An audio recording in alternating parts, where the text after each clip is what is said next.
আসসালামু আলাইকুম। Wise IELTS language একাডেমির পক্ষ থেকে আমি আবারও দুটি ফ্রেজ নিয়ে আসলাম। সেটা হলো অ্যাজ পার এজ এবং অ্যাজ ইজ দ্য কেস।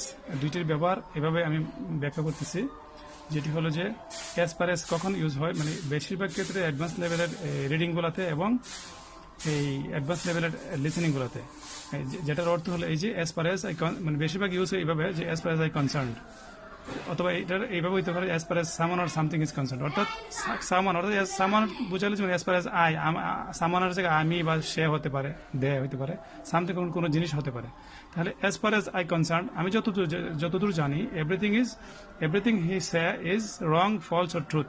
অর্থাৎ আমি যতদূর জানি সে যা বলে তা সব মিথ্যা অথবা সত্য অথবা ভুল হইতে পারে।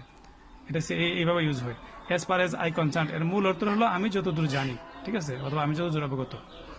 এটা হলো একটা। আরেকটা হলো অ্যাজ ইজ দ্য কেস।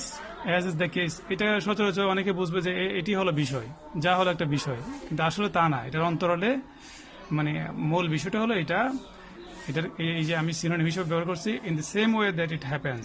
অর্থাৎ ওই একইভাবে যা ঘটে। মানে আমরা এখানে বলতে পারি যে as is the case, এভাবে বলতে পারি as is the case in the other types of research। অর্থাৎ অন্য ধরনের রিসার্চও এভাবেই ঘটে। as is the case মানে এটা বেশিরভাগ ইউজ হয় যখন এর আগে একটা সেন্টেন্সের এর আগে কিছু বক্তব্য দেওয়া থাকে একটা বিষয়ে, এবং ওই বিষয়টা ঠিক পরের সেন্টেন্সে একইভাবে ঘটে। এই একইভাবে ঘটে কথাটা বলতে গেলে আমরা অ্যাজ ইজ দ্য কেস বলি সংক্ষেপে, কিন্তু এটার মূল বিষয় হলো যে এই এভাবেই ঘটে।